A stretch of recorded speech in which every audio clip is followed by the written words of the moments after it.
व्याख्यामुद्रां करसरसिजैः पुस्तकं शङ्खचक्रे बिभ्रद्भिन्नस्फटिकरुचिरे पुण्डरीके निषण्णः अम्लानश्रीरमृतविशदैरंशभिप्लावयन् मामाविर्भूयात् अनघमहिमा मानसे वागधीशः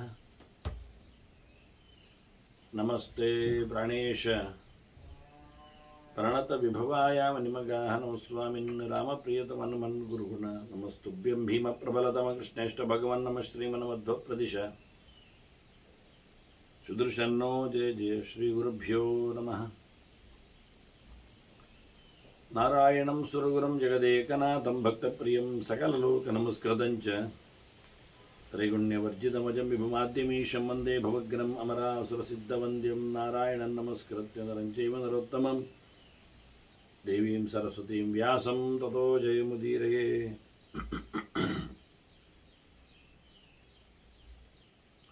ವೇದವ್ಯಾಸರ ಮಹಾಭಾರತದ ಚಿಂತಕರಿಗೆ ವಂದನೆಗಳು. ಶಾಂತಿ ಪರ್ವದ 308ನೆಯ ಪ್ರವಚನ. ಪಂಚಶಿಖನ ಉಪದೇಶ, ಜನಕರಾಜನಿಗೆ ಜನದೇವನಿಗೆ ನೀಡಿದ ಮೋಕ್ಷ ಧರ್ಮದ ತುಣುಕುಗಳು, ಇವನ್ನು ಉದ್ಧರಿಸಿದವರು ಭೀಷ್ಮಾಚಾರ್ಯರು. ಪ್ರಶ್ನೆಗಾಗಿ ಅವರೆಡೆಗೆ ತೆರಳಿ ಬಂದ ಧರ್ಮರಾಜಾದಿಗಳಿಗೆ ಕೃಷ್ಣನ ಸಮಕ್ಷಮದಲ್ಲಿ ಚಿಂತನೆಯನ್ನು ನೀಡಿದ್ದಾರೆ. ವಿಶೇಷವಾಗಿ ಜೀವನ ಅವಸ್ಥೆಗಳ ಬಗ್ಗೆ ಎಷ್ಟು ಸ್ಪಷ್ಟವಾಗಿ ಆತ ಭಗವಂತನಿಂದ ನಿಯಮನ ಆಗ್ತಾನೆ ಅನ್ನೋದನ್ನು ತಿಳಿಸ್ತಾ, ಮುಖ್ಯವಾಗಿ ಸ್ವಪ್ನ, ನಿದ್ದೆ ಮುಂತಾದ ಜೀವನ ವ್ಯಾಪಾರಗಳ ಪೂರ್ತಿ ಉಪರತಿಯ ಬಗ್ಗೆ ಹೇಳುತ್ತಾ, ಒಳಗಿನಿಂದ ಯಾವುದೇ ಇಂದ್ರಿಯಗಳು ಸ್ವಪ್ನದಲ್ಲಿ ಆದಾಗ ಮನಸ್ಸು, ಅದಕ್ಕೆ ಕಾರಣವಾದದ್ದು ಸೂಕ್ಷ್ಮ ಇಂದ್ರಿಯಗಳ ಜೊತೆಯಲ್ಲಿ ಇಂದ್ರಿಯಾಣ್ಯಪಿ ಸೂಕ್ಷ್ಮಾಣಿ ದೃಷ್ಟ್ವಾ ಪೂರ್ವಂ ಶ್ರುತಾಗಮಾತ್, ಹಿಂದೆ ಕೇಳಿದ್ದರ, ನಡೆಸಿ ಬಂದದ್ದರ ಯಾವುದೋ ಕೆಲವು ಸಂಸ್ಕಾರಕ್ಕೆ ಆತ ಸೇರಿಕೊಂಡು ಸ್ವಪ್ನವನ್ನು ಕಾಣಲಿಕ್ಕಿರ್ತಾನೆ. ಚಿಂತಯನ್ ಅನುಪರ್ಯೇತಿ, ಅದಕ್ಕೆ ಕಾರಣ ತ್ರಿಭಿರೇವಾನ್ವಿತೋ ಗುಣೈ, ಗುಣತ್ರಯಗಳ ನೆಲೆಯಲ್ಲಿಯೇ ಅವನಿಗೆ ವಿಶಿಷ್ಟವಾದ ವಿಚಿತ್ರವಾದಂತಹ ಸ್ವಪ್ನಗಳು ಹಿಂದಿನ ಸಂಸ್ಕಾರಕ್ಕೆ ಅನುಗುಣವಾಗಿ ಕೇಳಿದ್ದರ ಕಂಡದ್ದರ ಹಿನ್ನೆಲೆಯಲ್ಲಿ ಅದು ಆಗ್ತದೆ. ಹಾಗೇನು ದೊಡ್ಡ ಮಟ್ಟಿನ ಬಾಕ್ಯವಾದ ನೆಲೆಯಲ್ಲಿನ ಸುಖ ಅಂತ ಹೇಳಲಿಕ್ಕೇನಿಲ್ಲ, ಅದು ಪ್ರಯೋಜನ ಇಲ್ಲ. ಅದರಂತೆ ತಮೋಪಹೃತಂ ಚಿತ್ತಂ ಆಶು ಸಂಚಾರ ಮಧ್ರುವಂ, ಮನಸ್ಸು ಪೂರ್ಣವಾಗಿ ಮಲಗಿಬಿಟ್ರೆ ಆಗದೇನಾಗ್ತದೆ, ಕತ್ತಲೆಯಲ್ಲಿ ತುಂಬಿಕೊಂಡದ್ರಿಂದ, ಆವರಿಸಲ್ಪಟ್ಟದ್ರಿಂದ ಕರೋತಿ ಉಪರತಂ ಕಾಯೇ ತದಾಹು, ಪೂರ್ಣವಾಗಿರತಕ್ಕಂತಹ ತಾಮಸಂ ಸುಖ, ಆಗ ಒಳ್ಳೆ ನಿದ್ದೆ ಬಂತು ಅಂತ ಹೇಳುತ್ತಾರೆ, ಖುಷಿ ಪಡ್ತಾರೆ. ಆದರೆ ಅದು ನಿಜವಾದ ಒಳ್ಳೆಯ ಸುಖ ಅಲ್ಲ, ಅದು ತಾಮಸ ಸುಖ. ಎಲ್ಲ ಇಂದ್ರಿಯಗಳ ಉಪರತಿಯಲ್ಲಿ ದೇಹ ಬಿದ್ದುಕೊಂಡಿದೆ ಅನ್ನೋ ನೆಲೆಯಲ್ಲಿ ಆಗಿರತಕ್ಕಂತಹ ಸಂಭ್ರಮ ಅದು ಒಳ್ಳೆಯದಲ್ಲ ಎನ್ನುವ ನೆಲೆಯಲ್ಲಿ, ಅದಕ್ಕೋಸ್ಕರ ಹಿಂದೆಯೇ ಪಂಚಶಿಖ ತನ್ನ ಉಪದೇಶದಲ್ಲಿ ನಿದ್ದೆಯ ಗೆಲ್ಲುವಿಕೆಯನ್ನು ಮತ್ತಷ್ಟು ಹೇಳಿದ್ದ. ಹಿಂದೆಯೂ ಭೀಷ್ಮರದ್ರ ಚಿಂತನೆ ಕೊಟ್ಟಿದ್ದು. ಯದಿದ್ ಆಗಮ ಸಂಯುಕ್ತಂ ನಕರಚ್ರಾದುಪಶಾಮ್ಯತಿ ಅತ ತತ್ರಾಪಿ ಉಪಾದತ್ತೆ ತಮಃ ವ್ಯಕ್ತಮಿವ ಆವ್ರತ. ಒಂದೊಮ್ಮೆ ಆತ ಕೇಳಿಕೊಂಡಂತೆ ಎಚ್ಚರಗೊಂಡಿದ್ದರೂ ಅವನಿಗೆ ಪರಿಪೂರ್ಣವಾದಂತಹ ಮನಸ್ಸಿನಲ್ಲಿ ಉಪರತಿ ಆಗದೇ ಇರುವುದರಿಂದ ಅಲ್ಲಿಗೆ ಮತ್ತೆ ಜಂಪು ಬಂದ ಹಾಗೆ ಎಚ್ಚರ ಇರ್ತದೆ, ನಿದ್ದೆಯೂ ಇರ್ತದೆ ಅನ್ನೋ ನೆಲೆಯಲ್ಲಿ ಇಂತಹ ಸಂದರ್ಭಗಳು ಅದು ತಾಮಸವೇ. ಮನಸ್ಸು ಕೆಲಸ ಮಾಡಿಕೊಳ್ಳದೆ ಎಚ್ಚರದಲ್ಲಿ ಕೂತಿದ್ದಾನೆ ಅನ್ನೋ ನೆಲೆಯಲ್ಲಿ ಮಾತ್ರ. ಅದು ಇನ್ನೊಂದು ಕಡೆಯಿಂದ ನೋಡಿದಾಗ ಮೂರ್ಛೆಯ ಹಂತದಲ್ಲಿ ಬಂದ ಹಾಗೆ, ಏನು ವ್ಯಾಪಾರಗಳು ನಡೆಯುವುದಿಲ್ಲ, ಇಂದ್ರಿಯಗಳಿಗೆ ಮಾನಸವಾದಂಥ ಸಂಪರ್ಕಗಳು ಆಗಿರುವುದಿಲ್ಲ. ಹೀಗೆ ಎಲ್ಲೆಡೆ ತಮಸ್ಸೆ ಅವನನ್ನು ಆವರಿಸಿದ್ದರಿಂದ ಒಳ್ಳೆಯ ಕೆಲಸಗಳು ಆಗುವುದಿಲ್ಲ. ಹೀಗೆ ವಿಷಯಗಳ ಬಗ್ಗೆ ಹೇಳುತ್ತಾ ಏವಮೇಶ ಪ್ರಸಂಖ್ಯಾತಃ ಪರಮಾತ್ಮನಿಂದ ಆಗತಕ್ಕಂಥ ಈ ಅವಸ್ಥಾತ್ರಯಗಳ ಭೇದಗಳಿಂದಾಗಿ ಜೀವನ ವ್ಯತ್ಯಾಸವನ್ನು ಭಗವಂತನಿಂದ ವಿಲಕ್ಷಣತೆಯನ್ನು ಉಲ್ಲೇಖ ಮಾಡುತ್ತಾ ಸ್ವಕರ್ಮ ಪ್ರತ್ಯಯೋ ಗುಣ ಪ್ರತಿಯೊಬ್ಬರಿಗೂ ಮೂರು ಗುಣಗಳು ತ್ರಿಗುಣಗಳು ಅವರವರ ಮಾಡಿರತಕ್ಕಂಥ ಕರ್ಮಗಳಲ್ಲಿ ಅದು ಕಾಣುತ್ತದೆ. ತಾಮಸವೋ ರಾಜಸನೋ ಸಾತ್ವಿಕವೇ ಅನ್ನೋ ನೆಲೆಯಲ್ಲಿ ಅದು ಕನ್ನಡಿಯಂತೆ ಕರ್ಮಗಳು ಕೆಲಸ ಮಾಡ್ತವೆ ಗುಣಗಳಿಗೆ. ಕದಜ್ಜಿದ್ ವರ್ತತೆ ಸಮ್ಯಕ್ ಕೇಶಾಂಚಿದ್ವ ನಿವರ್ತತೆ. ಕೆಲವರಲ್ಲಿ ಕೆಲವು ರೀತಿಯಲ್ಲಿ ಆ ಗುಣಗಳು ಕೆಲಸ ಮಾಡ್ತವೆ, ಕೆಲವರಲ್ಲಿ ಕೆಲವು ಗುಣಗಳು ನಿವೃತ್ತಿಯನ್ನು ಪಡಿತಾವೆ, ಕೆಲವು ಕರ್ಮತಂತ್ರಗಳಿಂದ ಅದು ತನ್ನ ಅಸ್ತಿತ್ವವನ್ನು ಊರ್ಜಿತಗೊಳಿಸ್ತದೆ, ಕಡಿಮೆ ಮಾಡುತ್ತದೆ, ಕಳಕೊಳ್ಳುತ್ತದೆ. ಅಹಮಿತ್ಯೇವ ವೈಭಾವ ನಾನ್ಯತ್ರ ಪ್ರತಿಷ್ಠತೆ. ನಾನು ಎನ್ನುವಂಥದ್ದು ಅಂತಹ ಒಂದು ಅಭಿಪ್ರಾಯ, ಅನುಭವ, ಚಿಂತನೆ, ಮಾತು ಅದು ಎಲ್ಲಿದೆ ಕೇಳಿದರೆ ಅವನಲ್ಲಿದೆ. ಮತ್ತು ಇನ್ನೊಬ್ಬನಲ್ಲಿ ಇವನದ್ದು ಇಲ್ಲ ನಾನು ಅಂತ, ಅದು ಅವನದ್ದು ಅವನು ನಾನು ಹೇಳುವುದು. ನಾವು ಇನ್ನೊಬ್ಬನಲ್ಲಿ ಅವನು ಅಂತೇವೆ, ನಾನು ಅನ್ನುವುದಿಲ್ಲ. ಅದರಿಂದ ಅಹಂ ಪ್ರತ್ಯಯ ವೇದ್ಯನಾಗಿರುವವನು ಪ್ರತಿಯೊಬ್ಬ ಜೀವ ಅವನವನಿಗೆ ಮಾತ್ರ, ಇನ್ನೊಬ್ಬರಿಗಲ್ಲ. ದೇವರಿಗಂತೂ ಅಲ್ಲವೇ ಅಲ್ಲ. ನಾವು ಅಹಂ ಹೇಳಿಕೊಂಡು ದೇವರನ್ನು ಹೇಳುವುದಿಲ್ಲ. ಆದ್ದರಿಂದ ಮನುಷ್ಯನಿಗೆ ಅವನಿಗೆ ಮಾತ್ರ ಅಲ್ಲಿ ಇರಲಿಕ್ಕೆ ಹೋಗಿ ಯಸ್ಯ ಭಾವ ಅಜೇ ನಿತ್ಯಂ ಸವೇ ವಿದ್ವಾನ್ ನಚೇತರ. ಹೀಗಾಗಿ ಭಗವಂತನಲ್ಲಿ ಯಾರು ಭಕ್ತಿಯನ್ನು ಮಾಡಿರ್ತಾನೆ, ತನ್ನ ಮನಸ್ಸನ್ನು ಕೊಟ್ಟಿರ್ತಾನೆ, ಎಂದು ಹುಟ್ಟದವನ, ಹುಟ್ಟಿಲ್ಲದವನ, ನಮಗಿಂತ ಬೇರೆಯಾದವನ, ಹಾಗಾಗಿ ಸುಖ ದುಃಖಗಳಿಗೆ ಕಾರಣ ಭೋಗಾಯತನಂ ಶರೀರ ಹೇಳಿದ ಹಾಗೆ ಅದು ಭಗವಂತನ ಯಾವ ರೀತಿಯಾದಂತಹ ವಾಕ್ಯವಾದಂತಹ ಶರೀರ ಇರಲಾಗಿ ಅದು ಶರೀರ ಎನ್ನುವುದು ಸೃಷ್ಟಿಯಿಂದ ಹುಟ್ಟಿನಿಂದ ಬರೋದ್ರಿಂದ ಅದು ಅವನಿಗಿಲ್ಲಲಾಗಿ ಅಂತಹ ಭಗವಂತನಲ್ಲಿ ಯಾರು ಮನಸ್ಸನ್ನು ಹರಿಬಿಡ್ತಾನೆ ಅವನೇ ನಿಜವಾದ ತಿಳಿದವ ಅಂತ ಅರ್ಥ, ಜ್ಞಾನಿ ಅಂತ ಅರ್ಥ. ಭಗವಂತನಲ್ಲಿ ಪ್ರೀತಿಯನ್ನು ಮಾಡದವ ಅಜ್ಞಾನಿ, ದಡ್ಡ. ಅವನು ಸಾಮಾನ್ಯ ಉದ್ಧಾರನಾಗುವನಲ್ಲ, ಪ್ರಯೋಜನ ಇಲ್ಲದವ. ಆ ದೃಷ್ಟಿಯಿಂದ ಅಲ್ಲ, ಅವನು ಚೆನ್ನಾಗಿ ಬೆಳೆದಿದ್ದಾನೆ, ಅವನಿಗೆ ಗೊತ್ತಿದೆ. ಅದಕ್ಕೆ ಹೇಳ್ತಾರೆ ದೇಹ ಧರ್ಮ ದೊಡ್ಡ ಸಂಗತಿ ಅಲ್ಲ ಅಂತ. ದೇಹ ಧರ್ಮ ತಥಾ ನಿತ್ಯಂ ಸರ್ವಭೂತೇಶು ವೈ ದೃಢಂ. ದೇಹ ಅದರಲ್ಲಿರತಕ್ಕಂಥ ಅನೇಕ ಧರ್ಮಗಳು ನಿರಂತರವಾಗಿ ಹಸಿವು ಬಾಯಾರಿಕೆಗಳಿಗೆ, ಇನ್ನಿತರ ಸುಖಭೋಗಗಳಿಗೆ ಅವನು ದೇಹವನ್ನು ದುಡಿಸಿಕೊಳ್ಳುವಾಗ ಅದೇನು ಬಹಳ ದೊಡ್ಡ ಮಟ್ಟಿನ ಧರ್ಮ ಆಗುವುದಿಲ್ಲ. ಯಾಕೆಂದರೆ ಮಾಮೂಲಿ ಕಾಮನ್ ಎಲ್ಲ ಪ್ರಾಣಿಗಳಿಗೂ ದೇಹ ಧರ್ಮ ಇದೆ. ಇನ್ಸ್ಟಿಂಕ್ಟ್ ಅಂತೇವಲ್ಲ ಹಾಗೆ, ಸಹಜತೆ, ಸಹಜವಾಗಿ ಹಸಿವಾದಾಗ ಅದು ತಿನ್ನುತ್ತದೆ, ಬೇಟೆಯಾಡುತ್ತದೆ. ಬಾಯಾರಿಕೆ ಆದಾಗ ನೀರನ್ನು ಹುಡುಕಿಕೊಂಡು ಹೋಗ್ತದೆ, ನೀರು ಕುಡಿತದೆ. ದೇಹದ ಮೇಲಿನ ಪ್ರೀತಿ ಬಂದಾಗ, ಬೆದೆಗೆ ಕರೆದಾಗ ಸಂಯೋಗವನ್ನು ಪಡಿತದೆ. ಮರಿ, ಮಕ್ಕಳು, ಮೊಟ್ಟೆ ಇವೆಲ್ಲ ಸಹಜವಾಗಿ ಪ್ರಾಣಿಗಳಲ್ಲಿಯೂ, ಕ್ರಿಮಿಕೀಟಗಳಲ್ಲಿಯೂ, ಮರಮಟ್ಟುಗಳಲ್ಲಿಯೂ, ಎಲ್ಲೆಂದರಲ್ಲಿ ಒಂದು ದೃಷ್ಟಿಯಿಂದ ಸರ್ವಭೂತೇಶು ದೇಹಧರ್ಮ ತಥಾ ನಿತ್ಯಂ. ಆದರೆ ಈ ದೇಹಧರ್ಮ ಶಾಶ್ವತವಾದ್ದಲ್ಲ, ಅದು ಅನಿತ್ಯ, ಪ್ರಯೋಜನ ಇಲ್ಲ. ನಾವಿವತ್ತು ಎಷ್ಟು ಚಂದವಾಗಿ ದೇಹವನ್ನು ದುಡಿಸಿಕೊಂಡ್ರು ನಾಳೆ ಅದು ಮಗುದೊಂದು ರೀತಿಯಿಂದ ಉಪಚಯಾಪಚಯಕ್ಕೆ ಒಳಗಾಗಿ ಬಹಳಷ್ಟು ಗೊಂದಲವನ್ನು ಸೃಷ್ಟಿ ಮಾಡ್ತದೆ. ಆದ್ದರಿಂದ ಬೆಳೆಯುವುದೇ, ಬೆಳೆಸುವುದೇ, ದೇಹವನ್ನು ಪ್ರೀತಿಸುವುದೇ ಅಲ್ಲ ಅಂತ ಹೇಳಿಕೊಂಡು ದೇಹವೇ ದೇವರು ಅಲ್ಲ, ದೇಹವೇ ಜೀವನು ಅಲ್ಲ ಅನ್ನುವ ನೆಲೆಯಲ್ಲಿ, ದೇಹಕ್ಕಿಂತ ದೇವರನ್ನು ಪ್ರೀತಿಸುವ ನೆಲೆಯಲ್ಲಿ ಏತೇನೈವ ಅನುಮಾನೇನ ತ್ಯಾಜ್ಯ ಧರ್ಮ ತಥಾ ಹ್ಯಸೋ. ಇದು ಶಾಶ್ವತವಲ್ಲ, ಉಪಯೋಗಕ್ಕೂ ಇಲ್ಲ.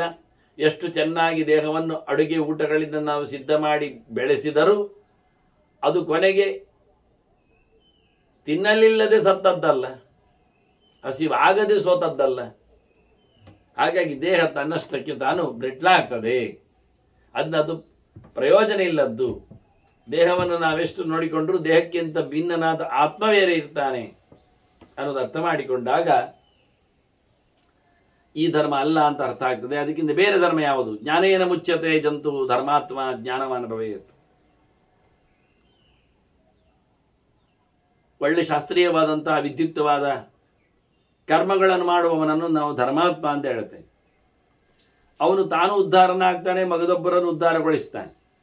ಲೋಕ ಉದ್ಧಾರ ಆಗ್ತದೆ, ಶಾಸ್ತ್ರ ಉದ್ಧಾರ ಆಗ್ತದೆ, ಉಳಿತದೆ. ಈಗ ಅಂತಹ ಧರ್ಮಿಷ್ಠನಾದವ ಜ್ಞಾನದಿಂದಲೇ ಹೆಚ್ಚಿನ ಕೆಲಸಗಳನ್ನು ಬಿಡುಗಡೆಯನ್ನು ಪಡಿತಾನೆ, ನಡೆಸಿಕೊಡ್ತಾ ಇದ್ದಾನೆ. ಅದನ್ನ ಜ್ಞಾನವೇ ಮುಖ್ಯವಾದಂತಹ ಸ್ವತ್ವಾಗಿದೆ. ಅದರಿಂದ ಜ್ಞಾನವನ್ನೇ ಪಡೀಲಿಕ್ಕೆ ನೋಡಬೇಕು. ತಿಳಿಯದೆ ಮಾಡಿದ ಕರ್ಮಗಳು ಎಂದೂ ಸಹ ಫಲಪ್ರದಗಳಾಗುವುದಿಲ್ಲ. ಆದ್ದರಿಂದ ಕರ್ಮದ ಹಿನ್ನೆಲೆಯಲ್ಲಿ ಚಿಂತನೆ ಎನ್ನುವುದು ಮಡುಗಟ್ಟಿರಬೇಕು. ಧರ್ಮೇಣ ಧಾರ್ಯತೆ ಲೋಕಃ ಸರ್ವಂ ಧರ್ಮೇ ಪ್ರತಿಷ್ಠಿತ. ದೇವರ ಧರ್ಮವನ್ನು, ದೇಹ ಧರ್ಮವನ್ನು ಬಿಟ್ಟು ಇಡೀ ಲೋಕ ನಿಂತದ್ದೇ ಧರ್ಮದಲ್ಲಿ. ಪ್ರತಿಯೊಬ್ಬರು ಅವರಿಗೆ ವಿಹಿತವಾಗಿರತಕ್ಕ ಕರ್ಮಗಳನ್ನು ಪರಿಪೂರ್ಣವಾಗಿ ನಡೆಸಿಕೊಂಡರೆ ಎಲ್ಲೆಡೆಯೂ ಸಹ ಲೋಕದಲ್ಲಿ ಧರ್ಮದ ಪ್ರತಿಷ್ಠೆ ಆಗ್ತದೆ. ಎಲ್ಲರೂ ಧರ್ಮದಲ್ಲಿ ಪ್ರತಿಷ್ಠಿತರಾಗ್ತಾರೆ. ಸರ್ವಾರ್ಥ ಜನಕಶ್ಚೈವ ಧರ್ಮ ಸರ್ವಸ್ಯ ಕಾರಣ. ಧರ್ಮವು ಎಲ್ಲ ಪ್ರಯೋಜನಗಳನ್ನು ಸಹ, ಎಲ್ಲ ಫಲಗಳನ್ನು ಸಹ ಕೊಡುತ್ತದೆ. ಧರ್ಮದಿಂದ ಇಡೀ ದೊಡ್ಡ ಸಂಪತ್ತನ್ನೇ ಸಂಗ್ರಹ ಮಾಡಲಿಕ್ಕೆ ಬರುತ್ತದೆ, ಸಂಪಾದಿಸಬಹುದು. ಅಂದ ಧರ್ಮವೇ ಪ್ರಧಾನವಾದ ವಸ್ತು. ಎಲ್ಲಕ್ಕೂ ಕಾರಣ ಧರ್ಮವೇ. ಧರ್ಮದಿಂದಲೇ ಮೋಕ್ಷ, ಧರ್ಮದಿಂದಲೇ ಸಂಪತ್ತು, ಧರ್ಮದಿಂದಲೇ ಬಯಕೆಗಳು ಅನ್ನೋ ನೆಲೆಯಲ್ಲಿ ವಿದುರ ಹೇಳಿದ ಹಾಗೆ ಹಿಂದೆ ಮಾತಲ್ಲಿ ಅದೊಂದಿಲ್ಲ ಹೇಳಿದ ಸರ್ವಸ್ಯ ಕಾರಣಂ ಧರ್ಮ. ಸರ್ವೋ ಹಿ ದೃಶ್ಯತೆ ಲೋಕೆ ನ ಸರ್ವಾರ್ಥ ಕದಂಚ. ಲೋಕದಲ್ಲಿ ಎಲ್ಲವೂ ಕಾಣುವುದಿಲ್ವಾ? ಕಾಣುತ್ತದೆ. ಆದರೆ ಅಷ್ಟು ಲೋಕಕ್ಕೆ ಉಪಕಾರ ಆಗ್ತದ? ಇಲ್ಲ. ಎಲ್ಲವೂ ಲೋಕದಲ್ಲಿದೆ, ಆದರೆ ಯಾವುದೂ ಲೋಕಕ್ಕೆ ಬೇಡ. ಯಾವ ವಸ್ತುಗಳಿಂದಲೂ ಲೋಕಕ್ಕೆ ಪ್ರಯೋಜನ ಆಗುವುದಿಲ್ಲ. ಪರಮೋಚ್ಚವಾದ ಪ್ರಯೋಜನ ನಾವು ಪುರುಷಾರ್ಥ ಮೋಕ್ಷ ಅಂತ ಇಟ್ಕೊಂಡ್ರೆ ಅಲ್ಲವೇ ಇಲ್ಲ, ಇಲ್ಲವೇ ಅಲ್ಲ. ಇವೆಲ್ಲವೂ ಸಹ ಬಿಟ್ಟರೇನೆ ಭಗವಂತ ಕಾಣುವಂಥದ್ದು. ಸರ್ವತ್ಯಾಗೇ ಕೃತೆ ತಸ್ಮಾತ್ ಪರಮಾತ್ಮ ಪ್ರಸೀದತೆ. ನಮಗೆ ಲೋಕದಲ್ಲಿ ಎಲ್ಲ ಕಾಣ್ತದೆ, ದೇವರೊಂದು ಕಾಣುವುದಿಲ್ಲ. ಆ ಎಲ್ಲದರಲ್ಲಿ ಎಲ್ಲವನ್ನು ಮಾಡಲಿಕ್ಕೆ ಆಗ್ತದೆ ಅಂತ ತೆರಳುತ್ತೇವೆ, ಆದರೆ ಎಂತ ಮಾಡಲಿಕ್ಕೆ ಆಗುವುದೂ ಇಲ್ಲ. ಇಡೀ ವಿಶ್ವವನ್ನು ಇಟ್ಕೊಂಡು ಯಾರು ಎಲ್ಲವನ್ನು ಮಾಡಲಿಕ್ಕೆ ಹೋಗಿದ್ದೂ ಇಲ್ಲ. ಅದರಿಂದ ಎಲ್ಲವನ್ನು ತೊರೆದಾಗ ದೇವರು ಸಿಗ್ತಾರೆ. ಭಗವಂತ ಅನುಗ್ರಹಕ್ಕೆ ಆತ ಪಾತ್ರನಾಗ್ತಾನೆ. ಹಾಗಾಗಿ ಸರ್ವತ್ಯಾಗಕ್ಕೋಸ್ಕರ ನೀನು ಮನಸ್ಸು ಮಾಡು, ಬಿಡುಗಡೆಗಾಗಿ ತೊರೆಯುವ ಕೆಲಸ ಮಾಡು ಅಂತ. ಇದನ್ನು ಉಪದೇಶದಲ್ಲಿ ಪಂಚಶಿಕ ತರ್ತಾ ಇದ್ದಾನೆ ಜನಕನಿಗೆ. ವಾಸ್ತವವಾಗಿ ವ್ಯಕ್ತಾತ್ ಅವ್ಯಕ್ತಮತಲಂ ಲೋಕೇಶು ಪರಿವರ್ತತೆ. ಕಾಣುವ ವಿಶ್ವಕ್ಕಿಂತ ಕಾಣದ ದೇವರು ದೊಡ್ಡವನು ಅಂತ ಹೇಳ್ತಾನೆ. ವ್ಯಕ್ತಾತ್ ಇದು ಅಭಿವ್ಯಕ್ತಿಗೊಂಡದ್ದು, ಎಲ್ಲವನ್ನು ಕೊಡುವಂಥದ್ದು, ಆದರೂ ಶಾಶ್ವತವಾಗಿ ಅಲ್ಲ. ಇದನ್ನು ಹಚ್ಚಿಕೊಂಡವನಿಗೆ ಶಾಶ್ವತವಾದ ಮೌಲ್ಯಗಳು ಏನು ಸಿಗುವುದಿಲ್ಲ. ಇಲ್ಲಿ ಸೋಲುವುದಿಲ್ಲ ಎನ್ನುವ ಸಂಗತಿಯೂ ಇಲ್ಲ. ಇಷ್ಟೆಲ್ಲ ವೈಭವದಿಂದ ಭಾರಿ ಚೆನ್ನಾಗಿ ಅವನು ಬದುಕ್ತೇನೆ ಅಂತ ಹೇಳಿಕೊಂಡವ ಸಾಯುವುದಂತೂ ಖಾತ್ರಿ. ಆದ್ದರಿಂದ ಎಲ್ಲಕ್ಕಿಂತ ಮಿಗಿಲಾದದ್ದು ಭಗವಂತಡೆಗಿನ ಸಾಧನೆ ಎನ್ನುವುದಾಗಿ ಹೇಳುತ್ತಾನೆ. ಏತದಾಹು ಸಮಾಹಾರಂ ಕ್ಷೇತ್ರಂ ಅಧ್ಯಾತ್ಮ ಚಿಂತಕಾಹ. ಇದು ನಮ್ಮ ದೇಹವನ್ನೇ ಕ್ಷೇತ್ರ ಅಂತ ಹೇಳ್ತಾರೆ. ಇಲ್ಲಿ ಸಾಧನೆ ಆಗಬೇಕಾದ್ದು. ಇಲ್ಲಿ ಕ್ಷೇತ್ರ ಸ್ವಾಮಿಯನ್ನು ನಾವು ಹುಡುಕಬೇಕಿತ್ತು. ಆದರೆ ಈ ಶರೀರದಲ್ಲಿ ಎಲ್ಲ ವ್ಯಾಪಾರಗಳನ್ನು ಮಾಡಲಿಕ್ಕೆ ಬರ್ತದೆ, ಎಲ್ಲ ಗುಣಗಳು ಇಲ್ಲಿ ಸೇರಿವೆ ಅಂತ ಹೇಳ್ತಾನೆ. ಬಂದಿದೆ. ಸ್ಥಿತೋ ಮನಸಿಯೋ ಭಾವ ಸವೇ ಕ್ಷೇತ್ರಜ್ಞ ಉಚ್ಯತೆ. ಈ ಮನಸ್ಸಿನಲ್ಲಿ ನಾವು ಏನನ್ನು ಯೋಚನೆ ಮಾಡಿಕೊಳ್ತೇವೆ, ಹೇಳ್ತೇವೆ, ತಿಳ್ಕೊಳ್ತೇವೆ, ಅದಕ್ಕೆ ಕ್ಷೇತ್ರದ ಜ್ಞಾನ ಅಂತಾರೆ, ಕ್ಷೇತ್ರಜ್ಞ ಅಂತ ಹೇಳ್ತಾರೆ. ಆದರೆ ತಿಳುವಳಿಕೆ ತುಂಬಿದವ ಜೀವನೇ ಪರಿಪೂರ್ಣವಾಗಿ ಎಲ್ಲ ಕ್ಷೇತ್ರಗಳ ಜ್ಞಾನ ಅವನಿಗಿಲ್ಲ, ಅವನ ಸ್ವಯಂ ದೇಹದ ಜ್ಞಾನ ಅವನಿಗೆ ಪರಿಪೂರ್ಣ ಇಲ್ಲ. ಆದರೂ ಅವನಿಗೆ ಅಂದರೆ ಸೆಲ್ಫ್ ರಿಯಲೈಸೇಷನ್ ಆಗಲಿಕ್ಕೆ ಉಂಟಾದ್ರಿಂದ ಅಪರೋಕ್ಷದಲ್ಲಿ ಸೇರಿಕೊಳ್ತದೆ, ಅದನ್ನು ಮಾಡಲಿಕ್ಕೆ ಉಂಟು ಅಂತ ಉಲ್ಲೇಖ ಮಾಡ್ತಾರೆ. ಭೌತವಾದಂಥ ಪ್ರಪಂಚದಲ್ಲಿ, ಭೌತವಾದ ತರ್ಕದಲ್ಲಿ ಭಗವಂತನನ್ನು ಕಾಣಲಿಕ್ಕೆ ಬರುವುದಿಲ್ಲ ಅನ್ನುವುದಾಗಿ ದೇವಧರ್ಮವನ್ನು ಪ್ರತ್ಯೇಕವಾಗಿ ತಿಳಿಸಿಕೊಡ್ತಾನೆ. ಹೀಗಿದ್ದಾಗ ಏವಂ ಸತಿಕ ಉಚ್ಛೇದ ಶಾಶ್ವತವಾಗದಂಭವಿತು. ಹೀಗೊಂದು ಸಂದರ್ಭ ಇದ್ದಾಗ ಇಲ್ಲಿ ನಾವು ಕಳ್ಕೊಳ್ಳುವುದಾದ್ರೆ ಏನು ಬರ್ತದೆ? ಯಾವುದು ನಿರಂತರ ಇರುವುದಿಲ್ಲ ಆದ್ರೆ ಹೇಳಬಹುದು. ಪ್ರತಿಯೊಬ್ಬರ ಕರ್ಮವು ಆದಾಗಲೇ ನಾಶ ಆಗಲಿಕ್ಕೆ ಹೋಗಿ ಅವರು ಭಗವಂತನನ್ನು ಕೇಳಿದ ನೆನಪು ನಮಗೆ ಕಾಣದೇ ಇರುವುದರಿಂದ ನಾವು ಕೇವಲ ಕಾಪಿ ಮಾಡಿಕೊಳ್ಳುವವರಾಗಿ, ನೋಡಿ ಮಾಡುವವರಾಗಿ, ಅದು ಪ್ರಯೋಜನ ಇಲ್ಲದ್ದು ಅಂತಾರೆ. ಹಾಗಾಗಿ ಬಹಳ ಅದ್ದೂರಿಯಾದ ಭಗವತ್ ತಂತ್ರವನ್ನು, ಲೌಕಿಕವಾದ ಧರ್ಮವನ್ನು ನಡೆಸುವುದಕ್ಕಿಂತ ಹೆಚ್ಚು ವೈದಿಕವಾದ ನೆಲೆಯಲ್ಲಿ ಮಾಡಲಿಕ್ಕೆ ಉಂಟು. ಸ್ವಭಾವಾತ್ ವರ್ತಮಾನೇಷು ಸರ್ವಭೂತೇಷು ಏತುಷು ಶಾಶ್ವತವಾಗದಂಭವೇತು. ಈ ಪಂಚಭೂತಗಳೇ ಪ್ರಪಂಚ ಆದ್ದರಿಂದ ಅವುಗಳಿಗೆ ಅವುಗಳದ್ದೇ ಆಗಿರತಕ್ಕ ಸಾಮರ್ಥ್ಯಗಳಿರ್ಲಿಕ್ಕೆ ಹೋಗಿ ಅವುಗಳಿಂದ ನಾವು ಶಾಶ್ವತವಾದ ಮೌಲ್ಯವನ್ನು ಹೇಗೆ ಬೆಳಿತೇವೆ? ಅವುಗಳ ಶಾಶ್ವತವಾಗಿವೆ. ನೀರು ಮಳೆ ಬಂದಾಗ ತುಂಬಿದ ಹಾಗೆ ಮತ್ತೆ ಇರುವುದಿಲ್ಲ, ಹೇಗೋ ಹಾಗೆ. ಬಿಸಿದಾಗ ಗಾಳಿ ಬಂದ ಹಾಗೆ, ಚಳಿ ಎದ್ದ ಹಾಗೆ, ಮತ್ತಿಲ್ಲವೋ ಹೇಗೋ ಹಾಗೆ. ಅದರಂತೆ ವಿಶೇಷವಾಗಿ ಯಾವುದೇ ಮೌಲ್ಯಗಳ ಶಾಶ್ವತವಾದಂತಹ ವ್ಯವಸ್ಥೆ ವಿಶ್ವದಲ್ಲಿ ಇಲ್ಲ ಅಂತ ಹೇಳಿ ಸುಳ್ಳು ಅಂತ ಅಲ್ಲ ಅರ್ಥ. ಇಲ್ಲ, ಮುಂದಿನ ವ್ಯವಸ್ಥೆಯಲ್ಲಿ ಅದು ಮತ್ತಷ್ಟು ಬರಬಹುದು, ಬರ್ತದೆ, ಆಗ್ತಾ ಇರ್ತದೆ. ಹೀಗಾಗಿ ಭಗವಂತನ ಧರ್ಮ ಅದು ನಿರಂತರವಾದದ್ದು, ಶಾಶ್ವತವಾದದ್ದು. ಅಲ್ಲಿ ಮಾತ್ರವೇ ಅದನ್ನೇ ಮೋಕ್ಷ ಧರ್ಮ ಅಂತ ಕರೆಯುವಂಥದ್ದು. ಬಿಡುಗಡೆಯನ್ನು ಬೆಳೆದು ಮತ್ತು ಅದರಲ್ಲೇ ಭಗವಂತನ ಆನಂದದಲ್ಲಿ ಆತ ತಲ್ಲೀನನಾಗಿರ್ತಾನೆ ಅನ್ನೋ ನೆಲೆಯಲ್ಲಿ. ಹೌದು, ಹೇಳಿದಾಗೆ ಮಳೆಗಾಲದಲ್ಲಿಂದ ಸಮುದ್ರಕ್ಕೆ ಸೇರತಕ್ಕಂಥ ನೀರುಗಳ ಹೆಸರು ಏನು, ಯಾವ್ಯಾವ ಊರಿಂದ ಹೋಗ್ತದೆ, ಅದೆಲ್ಲ ಊರಿನಿಂದ ಹೊರಗುವಾಗ ಹೇಳ್ತೇವೆ ನಾವು. ಆದರೆ ಸಮುದ್ರ ಸ್ವೀಕಾರ ಮಾಡಿದಾಗ ಏನಾಗ್ತದೆ? ಅಲ್ಲಿ ಯಾರಿಲ್ಲ, ಎಂಥದ್ದು ಇಲ್ಲ. ಅವನು ಕೇಳಿಕೊಂಡಂತೆ ಪ್ರಶ್ನೆ ಆಗಿತ್ತು ಮೊದಲು ಜನಕ. ಪ್ರೇತ್ಯ ಸಂಜ್ಞಾಂ ಅನ್ನುವ ನೆಲೆಯಲ್ಲಿ ಹೋದ ಬಳಿಕ ಏನು ನೆನಪಿರುತ್ತದೆ ಅಂತ. ಅದರಿಂದ ಎಲ್ಲ ನೀರುಗಳು ಒಟ್ಟು ಸಮುದ್ರವನ್ನು ಸೇರಿಕೊಂಡಲ್ಲಿ ಯಥಾರ್ಣಮಗತ ನದ್ಯ ವ್ಯಕ್ತಿ ಜಹದಿ ನಾಮಚ್, ಅವುಗಳ ರೂಪವನ್ನು ಕಳ್ಕೊಳ್ತಾವೆ, ಹೆಸರನ್ನು ಬಿಡುತ್ತಾರೆ. ಯಾರಿಲ್ಲಿ ಹೇಳುವುದಿಲ್ಲ. ಸೇರಿಕೊಂಡ ಬಳಿಕ ಸಮುದ್ರದಲ್ಲಿ ಇಲ್ಲಿದೆ ಗಂಗೆ, ಇದು ಯಮುನೆ, ಸೇರುವಲ್ಲಿ ಹೇಳುತ್ತಾರೆ. ಸೇರಿದ ನಂತರದಲ್ಲಿ ತೋರಿಸ್ಲಿಕ್ಕೆ ಬರೋದಿಲ್ಲ. ಅಂದ ತಕ್ಷಣ ಅಲ್ಲಿ ಇಲ್ಲ, ಅಲ್ಲ ಇದೆ, ಹೆಸರು ಹೋಗಿದೆ, ಐಡೆಂಟಿಫೈ ಮಾಡಲಿಕ್ಕೆ ಆಗ್ತಾ ಇಲ್ಲ ನಮಗೆ ಅಂತಷ್ಟೇ ಹೊರದ್ದು ಬೇಕಾದವರಿಗೆ ಬೇಕಾದಷ್ಟು ಆಗ್ತದೆ. ಋಷಿಗಳ ಕಥೆಗಳೆಲ್ಲ ಅದೆಲ್ಲ ಬರ್ತದೆ. ಅವನು ಹೋಗಿ ಸಮುದ್ರದಲ್ಲಿ ಅವನಿಗೆ ಬೇಕಾದ ಗೋದಾವರಿಯನ್ನೇ, ಕಪಿಲೆಯನ್ನೇ, ಸ್ವರ್ಣವನ್ನೇ ಹೊತ್ತು ತಂದ ತನ್ನ ಕಮಂಡಲವಿನಲ್ಲಿ ಅಂತ. ಅದು ಹೇಗೆ ಅಂದರೆ ಹೆಸರಿಲ್ಲಾದ್ರೆ ಹೇಗೆ ಆಗ್ತದೆ? ಹೆಸರಿದೆ, ಅಭಿಮಾನಿ ದೇವತೆಗಳಿದ್ದಾರೆ, ಆದರೆ ಲೌಕಿಕವಾಗಿ ಇಲ್ಲ. ಲೋಕದಲ್ಲಿ ಹೇಳುವುದಿಲ್ಲ, ಅದು ಸಮುದ್ರ ಅಂತ. ಸಮುದ್ರದ ಸೇರಿದ ಬಳಿಕ ಸಮುದ್ರ ಮಾತ್ರ ಏನು, ಪ್ರಯಾಗಗಳಲ್ಲೆಲ್ಲ ಯಾವುದು ದೊಡ್ಡ ನದಿ, ಯಾವುದು ಸಣ್ಣ ನದಿಯಿಂದ ನೋಡುತ್ತಾ ಅವು ಎರಡು ಎಲ್ಲಿ ಯೋಗವನ್ನು ಪಡಿತಾವೆ ಅದನ್ನು ಯಾಗ ಅಂತ ಕರೀತು, ಪ್ರಯಾಗ. ಎರಡು ನದಿಗಳ ಯೋಗ ಅದು ಪ್ರಯಾಗ. ಹಾಗಾಗಿ ಕರ್ಣಪ್ರಯಾಗ, ಆನಂದಪ್ರಯಾಗ, ರುದ್ರಪ್ರಯಾಗ, ದೇವಪ್ರಯಾಗ ಎಲ್ಲ ಪಂಚಪ್ರಯಾಗಗಳು ಏನು ಹರಿದ್ವಾರದ ಆಚೆ ಕಾಣ್ತವೆ, ಇರ್ತವೆ. ಅವು ಒಂದೊಂದು ನದಿಗಳು ಸೇರುವ ಸಂಗಮ ಸ್ಥಳವನ್ನು ಉಲ್ಲೇಖ ಮಾಡಿ ಹೀಗೆ ಒಂದರೊಳಗೊಂದು ಇನ್ಸರ್ಟ್ ಆಗಿ ನದಿಗಳು ಬರ್ತವೆ ಅಂದಾಗ ಅಲ್ಲೇನ್ ಮಾಡಿದ್ದಾರೆ ಅಂದ್ರೆ, ಯಾವುದು ನದಿ ಸೇರಿದೆಯೋ, ಬೆಳೆಯುವಾಗ ಯಾವ ನದಿ ಬೆಳೆದಿರ್ತದೋ ದೊಡ್ಡದನ್ನು ಕರೆಯುವುದು, ಸಣ್ಣದನ್ನು ಬಿಡುದು, ಹೆಸರು ಕೊಡುದಾಗಿ ಬರ್ತಾ ಬರ್ತಾ ಎಲ್ಲ ಹಾಗೆ. ಕೆಲವೊಮ್ಮೆ 2-3 ಯಾಗಗಳಲ್ಲಿ ಒಂದೇ ನದಿ ಹೆಸರುಂಟು, ಇನ್ನೊಂದು ಸೇರಿದ್ರೆ ಯಾಕೆ ಅದರಲ್ಲಿ ಯಾವುದು ದೊಡ್ಡದಾದದ್ದು ನೋಡ್ತಾರೆ. ಸೇರಿದ ಬಳಿಕ ದೊಡ್ಡದು ಯಾವುದಿದೆ ಅದರ ಹೆಸರನ್ನು ಕೊಟ್ಟಿದ್ದಾರೆ. ಹೀಗೆ ಸಣ್ಣದ ಹೆಸರು ಎಲ್ಲಿ ಉಂಟು ಹೇಳ್ತಾ ಇಲ್ವ ನಾವು, ಸೇರಿದೆ ಇಂಥದ್ದು ಬಂದಿದೆ ಅಂತ. ಆದರೆ ಲೌಕಿಕವಾಗಿ ಗುರುತಿಸುವಲ್ಲಿ ನಾವು ಸಫಲರಾಗುವುದಿಲ್ಲ ಹೇಳಿ ಅದನ್ನು ಹೇಳುವುದಿಲ್ಲ ಅಷ್ಟೇ. ಇನ್ನು ನಾವು ಮೆಷಿನರಿ ನೋಡಿಕೊಂಡ್ರೆ ಅದರಲ್ಲಿ ಪ್ರತ್ಯೇಕವನ್ನು ಗುರುತಿಸಲಿಕ್ಕೆ ಬರ್ತದೆ, ಇಲ್ಲ ಅಂತ.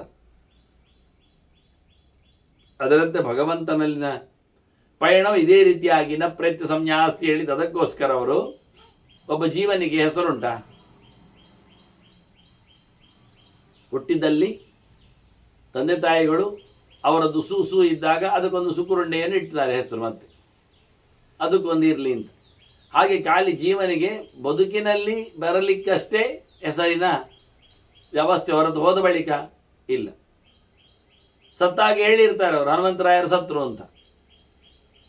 ಆದರೆ ಆ ಹೆಣದ ಫೋಟೋ ತಗೊಂಡೋಗಿ ಪೇಪರಲ್ಲಿ ಹಾಕಿ ನಿಧನ ಅಂತೇಳಿ ಅವರ ಚಿತ್ರದಲ್ಲಿ ಅವರ ಹೆಸರನ್ನೇ ಹಾಕಿರ್ತಾರೆ. ಈಗ ಯಾವುದು ಹೆಣದ ಹೆಸರು? ಹೋದವರದಲ್ಲಿ ಹೇಳುವಾಗ ಹನುಮಂತರಾಯರು ಹೋದ್ರೆ ಹೇಳಿದರು, ಮತ್ತೆ ಮರುದಿನ ಪೇಪರಲ್ಲಿ ಹಾಕುವಾಗ ಆ ಫೋಟೋ, ಸತ್ತ ಫೋಟೋ ಹಾಕಿ ಮಾಲೆ ಹಾಕಿದ್ದು ಉದ್ಬತ್ತಿ ಹಚ್ಚಿದ್ದಾಗಿ ಕೆಳಗೆ ಹನುಮಂತರಾಯರು ನಿಧನ ಹೇಳಿ ಬರೀತಾರೆ. ಈಗ ಯಾವುದಾಯಿತು? ದೇಹ ಹನುಮಂತ ಆಯಿತು ಹೊರತು ರಾವ ಜೀವ ಅಲ್ಲ ಆಯಿತು ಅಂತ ಆಯಿತು. ಜನಕ್ಕೆ ಗೊತ್ತಿಲ್ಲ ಏನು ಯಾವುದನ್ನು ಕರಿಬೇಕು ಅಂತ. ಹೀಗಾಗಿ ಇದೇ ರೀತಿಯಾಗಿ ನತು ಸ್ವತಾಂ ನಿಯಚ್ಛಂತಿ ತಾದೃಶಃ ಸರ್ವ ಸಾದೃಶಃ ಸತ್ವ ಸಂಕ್ಷಯ. ನದಿಗಳು ಹೋಗಿ ತಮ್ಮನ್ನು ತಾವು ತೋರಿಸಿಕೊಡುವುದಿಲ್ಲ. ಸಮುದ್ರದಲ್ಲಿ ಕೂತವುಗಳು, ಅವುಗಳಿಗೆ ಟೆರಿಟರಿ ಅಂತ ಇಲ್ಲ. ಮತ್ತೆ ಇಲ್ಲಿ ಹೋಗಿ ನಾನು ಇದನ್ನ ನದಿನಲ್ಲಿ ನೀ ಬೇರೆ ನದಿ ಬರಬಾರದು ಹಾಗೇನಿಲ್ಲ. ಹಾಗಾಗಿ ಇದು ಇಲ್ಲಿ ನದಿ ಸೇರಿದ, ಇದು ನದಿ ಸೇರಿದ ಜಾಗ, ಇದು ಸೊರಣೆ ಸೇರಿದ ಜಾಗ, ಇದು ಮಾಬುಗಳದ್ದು, ಇದು ಪಾಂಗಾಳದ್ದು, ಇದು ಉದ್ಯಾವರದ್ದು, ಇದು ಮೂಲ್ಕಿದ್ದು, ಶಾಂಭವಿದ್ದು, ಹಾಗೇನು ಯಾರ್ಯಾರು ಬೇರೆ ಬೇರೆ ತೋರಿಸಿಲ್ಲ. ಸಮುದ್ರ ಹೋದಂದ್ರೆ ಒಂದೇ ಬಗೆ ಬುಡು, ಹಾರುವಾಗಲೂ ಒಂದೇ ಬಗೆ, ಹೋರುವಾಗಲೂ ಒಂದೇ ಕಡೆ. ಅದರಂತೆ ಜೀವರೆಲ್ಲ ಹೋದ ಬಳಿಕ ಜೀವರಿಗೇನು ಹೆಸರೇ ಇಲ್ಲ. ಮತ್ತೆ ಎಷ್ಟು ಆಯಿತು ಅಂದಷ್ಟೇ ಹೊರತು ಯಾರು ಹೋದ್ರು ಅಂತ ಬರೋದಿಲ್ಲ, ಮತ್ತೆ ಯಾರಿದ್ದಾರೆ ಅಂತ ಆಗೋದಿಲ್ಲ. ಹಾಗೆ ಬಹಳ ಚಂದವಾಗಿ ಲೌಕಿಕವಾಗಿ ಹೇಗೆ ಅದರ ಬಗ್ಗೆ ಪ್ರತ್ಯೇಕತೆ ಕಾಣುವುದಿಲ್ಲೋ ಅದರಂತೆ ಜೀವಿಗಳ ನಾಶ, ಇವುಗಳ ಲಯ, ಇವರ ಗಮನಿಕೆ ಅಂತ ಹೇಳುತ್ತಾರೆ. ಅದರಂತೆ ಏವಂ ಸತಿ ಕುತಸಂಜ್ಞಾ ಪ್ರತ್ಯಭಾವೇ ಪುನಃ ಭವೇತ್.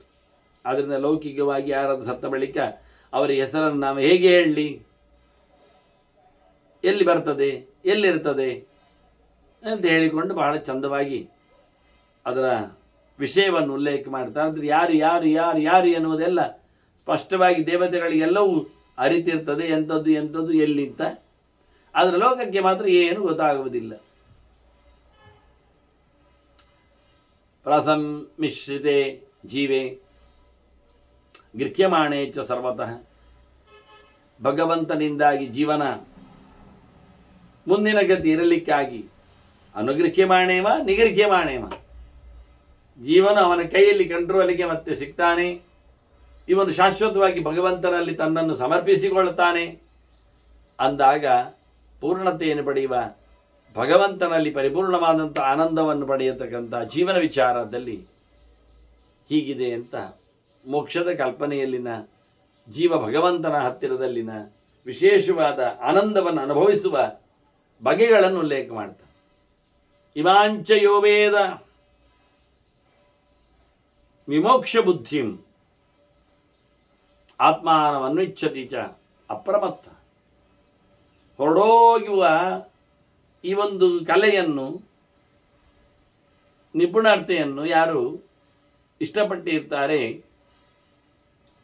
ಹಾಗೆ ಪರಮಾತ್ಮನನ್ನು ಯಾರು ಶಾಸ್ತ್ರಗಳ ಮಾತಿನಲ್ಲಿ ತಲೆಗೆ ತೋಚಿದಂತೆ ಯಾರು ಹೇಳಿದಂತೆ ಅಲ್ಲ, ಯಾರು ಇಷ್ಟಪಡ್ತಾನೆ, ತಿಳ್ಕೊಳ್ಳಿಕ್ಕೆ ನೋಡ್ತಾನೆ, ತಪ್ಪಿಲ್ಲದೆ, ಬೇಸರಗೊಳ್ಳದೆ, ಯಾವುದೋ ಆಗ್ರಹಕ್ಕೆ ಒಳಗಾಗದೆ, ಇನ್ನೇನು ಬಗೆ ಇಲ್ಲದೆ ಭಗವಂತನ ಮೇಲೆ ಪರಿಪೂರ್ಣವಾದಂಥ ಎಚ್ಚರದಿಂದ, ದೇವರನ್ನು ಮರೆತು ಪಟ್ಟು ಶಾಸ್ತ್ರಗಳಲ್ಲಿ ಹುಡುಕಿದ್ರು ದೇವರು ಸಿಗುವುದಿಲ್ಲ. ನಾವು ಮೊದಲೇ ದೇವರು ಬರಬಾರದು ಅಂತ ಹೇಳಿಕೊಂಡು ಕೂತಿದ್ದೇವೆ ಅದನ್ನು. ಹಾಗಾಗಿ ಸ್ಪಷ್ಟವಾದ ನಿಲುವಿನಿಂದ ಯಾರು ಸರ್ವಾಂತರ್ಯಾಮಿಯಾದ ಸರ್ವಗತನಾದ ಸರ್ವಸಮರ್ಥನಾದ ದೇವರನ್ನು ಹುಡುಕಿರುತ್ತಾನೆ. ಅವನು ನಲಿಪ್ಯದೆ ಕರ್ಮಫಲೈಹಿ ಅನಿಷ್ಟೈಹಿ, ಅವನು ಮಾಡಿರತಕ್ಕಂಥ ಕೆಲಸಗಳ ಫಲಗಳು ಅವನನ್ನು ಹಿಚ್ಚುಕುವುದಿಲ್ಲ. ಅದು ಅನಿಷ್ಟಗಳು, ಅವನಿಗೆ ಅದು ಇಷ್ಟ ಇಲ್ಲ. ಅದನ್ನು ಉಪಯೋಗಿಸಿಕೊಂಡ್ರೆ ಮತ್ತೆ ಬರಬೇಕಾಗ್ತದವ. ಈಗಾಗಲೇ ದೇವರನ್ನು ಗಂಡ ಆಗಿದೆ, ಇನ್ನು ಮತ್ತೆ ಬಂದರೆ ಮತ್ತೆ ಪುನಃ ಮರೆತು ಹೋಗ್ತದೆ ದೇವರು. ಸಾಧ್ಯತೆಗಳಿವೆ. ಹಾಗಾಗಿ ಆದಷ್ಟು ಮತ್ತೆ ಬಾರದಂತೆ ಅವನು ತನ್ನ ಬದುಕನ್ನು ಸವೆಸಿಕೊಳ್ಳುತ್ತಾನೆ, ಇಟ್ಟುಕೊಳ್ಳುತ್ತಾನೆ. ಹೀಗಾಗಿ ಯಾವುದೇ ಲೇಪ ಇಲ್ಲದವನು, ಆ ಲೇಪ ಇಲ್ಲ ಹೇಳಲಿಕ್ಕೋಸ್ಕರ ಅವರು ಪತ್ರಂಬಿ ಸಸ್ಯೇವ ಜಲಯನ ಸಿಕ್ತಮ ಹಿಂದೆ ಹೇಳಿದ್ದಾರೆ. ತಾವರೆಯ ಎಲೆಯಂತೆ ಅದು ನೀರಿನಲ್ಲಿರ್ತದೆ, ನೀರನ್ನು ಅಂಟಿಸಿಕೊಳ್ಳುವುದಿಲ್ಲ. ತೆಗೆದು ನೀವು ಮೇಲೆ ಹಾಕಿದ್ದು ದಡಕ್ಕೆ ಹಾಕಿದ್ರೆ ಬಾಯಲಿಕ್ಕೆ ಶುರುವಾಗ್ತದೆ. ನೀರಲ್ಲಿ ಇರಬೇಕು, ಅಂಟದೇ ಇರಬೇಕು. ಹಾಗೆ ಜೀವನು ಒಳ್ಳೆಯ ಲೆಕ್ಕದಲ್ಲಿ ಸಾಧನೆಯನ್ನು ಮಾಡಿ ಪರಿಪಕ್ವನಾಗಿ ಭಗವಂತನಲ್ಲಿಗೆ